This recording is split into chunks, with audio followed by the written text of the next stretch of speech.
Boa tarde, minha nação rubro-negra. Aqui quem fala é Walter do Flamadri Play, trazendo mais uma edição cheia de emoção, gols e notícias fresquinhas sobre o mais querido do Brasil, o Flamengo. É sempre um prazer estar aqui com vocês, torcedores apaixonados, que vestem a camisa com orgulho e fazem do Maracanã um tempo de fé e amor ao Mengão. O Flamengo não é apenas um time, é um sentimento que corre nas veias de milhões pelo Brasil e pelo mundo. Com uma história gloriosa, títulos que enchem nossos corações de orgulho e um elenco que brilha em cada partida, o rubro-negro segue escrevendo seu nome com letras de ouro no futebol mundial. E hoje, temos novidades quentes para vocês, que não podem ficar de fora dessa conversa. Então, segura a emoção, que já vamos passar as informações mais importantes do nosso gigante da colina.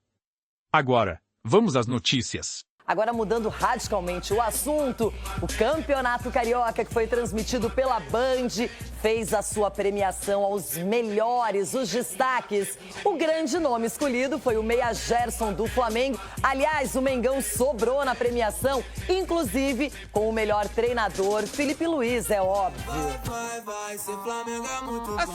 Foi dominada pelo campeão Flamengo. Foram 7 jogadores: Rossi, Wesley, Léo Ortiz, Léo Pereira, Pulgar, Gerson e Bruno Henrique, mais o treinador Felipe Luiz. Na chegada à premiação, o capitão rubro-negro Gerson admitiu que está próximo de renovar contrato até 2030. As conversas estão boas, estão se caminhando, se Deus quiser, para um final feliz. Vamos retomar agora as conversas assim mais fortes e, se Deus quiser, assinar o papel. Na verdade, eu sou um torcedor que tem o privilégio de estar no campo e vestindo o manto sagrado, então eu vi o Flamengo sempre muito intenso. O Fluminense esteve representado na seleção por Fuentes, John Arias e Germancano, além da revelação, o garoto Riquelme. Para mim é gratificante estar mais uma vez aqui e representando o clube que o final é que está em cima de tudo. Verratti, um dos artilheiros do Cariocão, com 6 gols, ao lado de Germancano e Maxi, do Sampaio Correia, completou o time. Muito feliz no pessoal, como falava recém, mas eu gostaria que todo o meu time esteja aqui, levantando uma taça, comemorando todos juntos. Sempre falo que cada gol tem que ser importante para que o time consiga coisas, mas no pessoal eu vou falar que é muito importante, que estou muito feliz de estar aqui. Tem que valorizar uma premiação, é a hora do reconhecimento para todo mundo que participou do campeonato. Eu gosto. Jogador saindo. Temporada passada o elenco ficou curto. Pois bem, pro Rio de Janeiro, Pedro Henrique Torre, depois da minha corneta, agora trazendo informações positivas, tá? Do Flamengo. Pedro. Tudo bem, Mari? Beijo grande para você, para todo mundo. Um abraço aí, quem tá no estúdio, quem acompanha a gente neste Sport Center, emanar boas energias para a torcida do Flamengo. Estava todo mundo na expectativa. Essa questão do Gerson aí, resolve, não resolve? Tem impasse, quer sair? Como é que vai ficar essa situação? Pois muito bem. Ontem, na zona sul do Rio de Janeiro, né, houve uma premiação do Campeonato Carioca. Seleção, Flamengo dominante, 7 jogadores. Teve, inclusive, o Gerson, que foi eleito o craque da competição. Antes ali, uma espécie de zona mista, que foi bem apropriado o termo zona até, que foi bem confuso, o Gerson passou por lá, falou um pouquinho com a gente, foi perguntado sobre a renovação, como é que tá? Aí o Gerson deu a sua palavra, mas, enfim, parece que está tudo bem encaminhado, sim, para um contrato até 2030 com o Flamengo. Um salário bem no topo ali, quase no topo do elenco, entre os maiores salários, se não for o maior. Mas agora a gente ouve o capitão do Flamengo, camisa 8, o Coringa, Gerson. Eu recebi a proposta de renovação, se eu não me engano, 1 ou 2 dias ali antes de uma final. Depois acabou, no dia seguinte eu fui já para a seleção. As conversas estão boas, estão se caminhando, se Deus quiser, para um final feliz. Vamos retomar agora as conversas assim mais fortes e, se Deus quiser, assinar o papel. Tá então o Gerson, se Deus quiser, assinar o papel. Antes, o seu pai e a gente, o Marcão, passou por ali também, falou com a imprensa, disse que tá encaminhada essa questão aí com o presidente. Enfim, se ele me deu o apelido de atleta Marcão, eu vou aceitá-lo. e eu não falei com ele porque ele é um homem muito ocupado, e passou por ali o Marcão dizendo que dinheiro nunca foi o problema. E o José Boto, dirigente do Flamengo, também esteve por ali e disse que andou, está encaminhando a situação, mas vamos ter calma, enfim, ninguém querendo cravar, mas a situação pelo menos andou até 2030. O Gerson, que ainda é dúvida para o jogo contra o Internacional, estreia no Brasileiro amanhã, mas daqui a pouco a gente fala mais sobre isso. Tá bom, Mari? Combinado, Pedro. A gente volta para falar, então, aquecer para o Campeonato Brasileiro. Destacar o seguinte, de 2003 para cá, quando o Campeonato Brasileiro assumiu o formato dos pontos corridos, só os clubes mineiros desafiaram o poderio do chamado eixo Rio-São Paulo, né?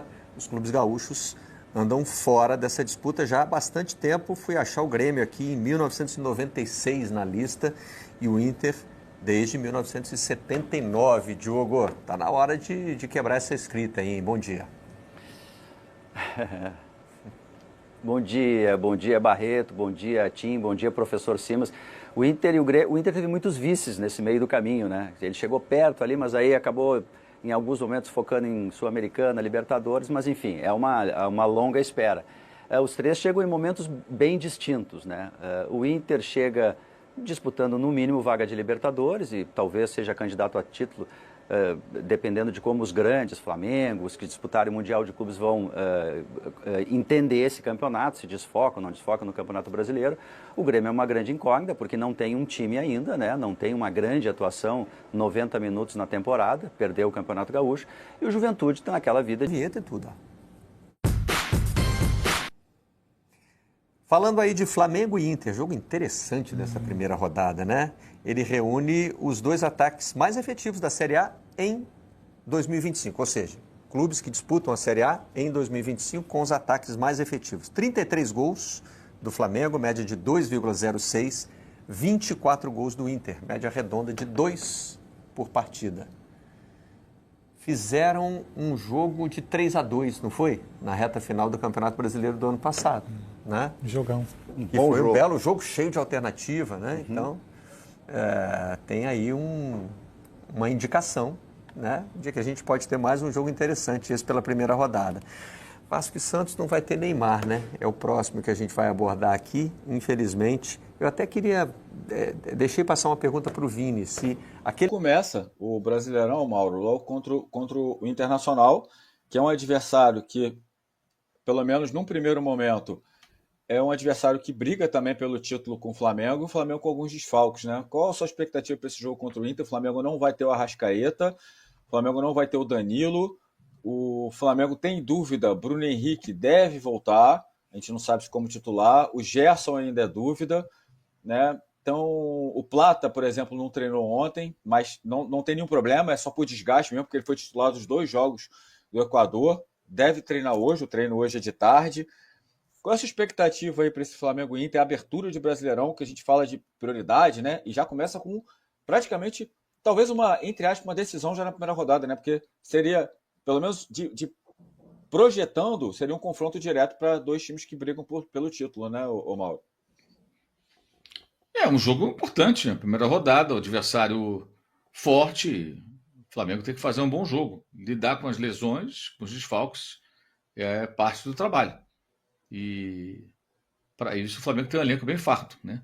E por isso que eu acho sempre uma bobagem aquela discussão. Mas quem é que vai jogar aqui, o outro, quem vai ser o titular? Todo mundo joga, todo mundo tem chance. Então é uma oportunidade aí para alguns jogadores. O Flamengo joga em casa. A obrigação do Flamengo é buscar a vitória, fazer um bom jogo. Agora num campeonato que é evidentemente mais difícil, um campeonato muito mais complexo. É o que o Flamengo tem que fazer, buscar o melhor para ele.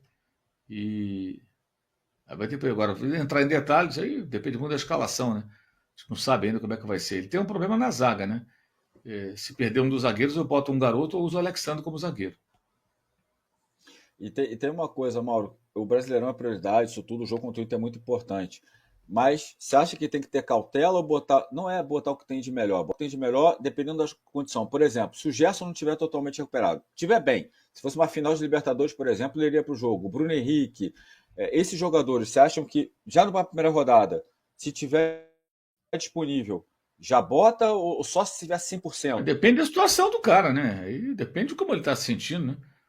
É muito difícil falar assim de forma tão generalista, né? Depende, o cara vai agravar, é muito perigoso. Aí é melhor não, você perde jogador por mais jogador. Se tem condição, vai pro jogo. Esperar todo mundo estar 100% de condição ideal, não vai escalar ninguém. Dificilmente os jogadores vão estar na ponta do casco buscar todo mundo, com tantos jogos. Sempre vai ter uma dorzinha, sempre vai ter um porém. Isso é muito normal. A partir de agora vai ser assim para todo mundo. Que é jogo meio de semana e final de semana, sem parar. Então depende muito de como cada um tá, né? Para você ter uma noção aí do que pode ser feito. Mas acho que nesse cenário, quem tiver condições tem que ir para o jogo. Já tem desfalques certos, quer dizer, não dá para desfalcar mais ainda, poupando o jogador em condições de entrar em campo.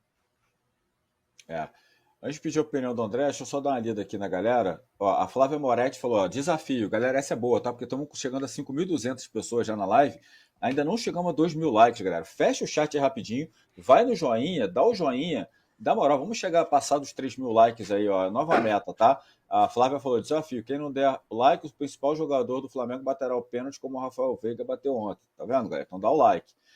Edilson da Silva mandou superchat. O que falar sobre as declarações do Fabrício Bruno sobre sua saída do Flamengo? Cara, eu nem li direito. Vocês leram a declaração do Fabrício? Leu, Mauro? Eu não vi isso, não. André, viu o que ele falou? Falou um monte de merda. Falou um monte de bobagem. Nem vale a pena falar sobre isso. Falou, olho gordo, estão com olho gordo. Amigo, o elenco do Flamengo é 3 vezes melhor que o do... É 3 vezes melhor que o do Cruzeiro. Eu vi uma parte que ele falou que ele ficou triste, assim, ele pensou em ir pro Cruzeiro quando acho que chegou em casa, o filho... Papai, por que você não tá jogando? Isso tudo bem. Isso tudo bem. Isso aí, então, retiro o que eu disse. Essa parte do filho dele, tudo bem. Aí é legítimo e tal, o jogador ficar sentido, realmente, por causa do que o filho quer ver ele jogando. Isso aí, beleza. Então, tira. Ele não falou 100% de bobagem. Mas essa coisa do Cruzeiro, de todo mundo ficar com olho grande no Cruzeiro, porque, amigo, porra, não, cara, é um monte de refugo. A realidade é essa. O elenco do Cruzeiro é um monte de refugo. Se provar pode dar certo, primeiro, pode. Tá com um belo treinador lá. Sempre falei dele aqui. Todas as vezes que o Flamengo fez troca de treinador, citei o nome desse treinador aqui, o Leonardo Jardim, pode não dar certo. Até porque, né, a coisa lá é um pouco mais confusa. Mas é um ótimo treinador. Pode dar certo? Pode, mas não tem esse negócio de olho grande, cara. Não tem.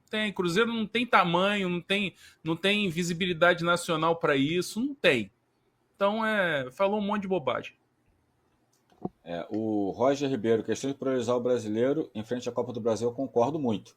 Mas se o Flamengo vence a Libertadores, torna o primeiro brasileiro tetra. Tem que ser peso 10. Tem esse ponto mesmo. O Jovem de Souza Oliveira, bom dia, bancada. Será que a questão extra-campo do Thiago Maia pode interferir em alguma coisa dentro do campo? Não sei como, Jovem, mas acho que não. O Oswaldo, depois eu pedi para a produção ver se ele mandou mensagem. Ele mandou um superchat aí, sem que for donation, mas não. Tem aí, ó. Acredito que peso maior para Brasileirão é para conseguir. Não, ele mandou outro, né? Obrigado. Acredito que peso maior para Brasileirão é para conseguir manter o grupo focado o ano todo e assim consegue priorizar 2 principais competições, Brasileirão e Libertadores. Eu também acho que é isso, porque a gente sabe que, tipo assim, as prioridades vão mudando, né, André? Se o Flamengo, por mais que priorize o Brasileiro, começar muito mal, né, vai perdendo espaço e de repente prioriza as Copas. As prioridades podem ir mudando, mas tem que ter um ponto de partida, né? Tem que ter um ponto de partida. Sim, você tem que ter uma linha de trabalho, uma visão, um planejamento antes da coisa começar. Depois você vai adequando. Assim como todo mundo, o mundo todo faz isso, até os principais clubes, pô. Quantas vezes Liverpool, Arsenal ia caindo em tudo, sobrava uma Copa da Inglaterra, porra, metia time titular na Copa da Inglaterra e se tivesse que poupar na Premier League, poupava. Se tivesse ali dentro de uma zona de classificação, então já tivesse ido tudo por água abaixo, estava lá quase na segunda página da tabela e mudava tudo. Isso é normal. Agora, você tem que partir. O que não dá, né? Vou falar pela milésima vez, vou tentar falar o mais rápido possível. O que não pode é o planejamento ser de acordo com a bolinha que sai na Copa do Brasil. Isso aí não dá, amigo. Não dá. Isso aí o Flamengo tem que esquecer isso. Não pode ser tão aleatório assim a moda, sabe? De qualquer jeito, para não falar outra coisa. Então, não dá. Então é isso. Ter uma linha, beleza, Brasileiro, Libertadores, Copa do Brasil. Pronto, acabou. Esse ano vai ser isso? Vai, porque o Flamengo já está há muito tempo sem disputar o título brasileiro efetivamente. Então esse ano vai ser isso. No que vem é outra coisa, é outra conversa, aí muda. O Bruno Ferreira falou: todo mundo que sai do Flamengo sente o baque. O Flamengo é sinônimo de excelência. Sair para outro time do Brasil é regredir na carreira. O Isaac Lima: bom dia, bancada. Na expectativa por um bom ano do Flamengo, que efetivamente começa agora, rumo à tríplice coroa. Tá aí o Isaac Lima mandando um abraço pro Isaac, obrigado. E o José Boto, o Mauro, numa entrevista, ontem inclusive teve a premiação do Carioca, né? Tivemos várias entrevistas lá. O José Boto, ele falou que, vou dar lida numa aspa dele aqui, ó, sobre o momento do Flamengo, né? Como é que ele está vendo esse início de temporada do Flamengo. Ele falou que o Flamengo tem o futebol mais bonito do Brasil, na opinião dele, tá? E um dos mais bonitos do mundo. Ó, abre aspas. Com certeza, em termos de estética, de nota artística, como diz o meu conterrâneo Jorge Jesus, somos claramente o melhor futebol do Brasil no momento. E, não exagerando, não vejo muitos times no mundo com um futebol tão atrativo e tão ofensivo como o nosso. Se isso vai dar para ganhar tudo ou não, ninguém sabe. Mas não é fácil ver uma equipe que jogue com futebol tão atrativo como o nosso. Inclusive, hoje, recebi mensagens de alguns amigos europeus que assistiram à final do Carioca e ficaram completamente deliciados com a forma que nós jogamos, apesar de ter sido empate.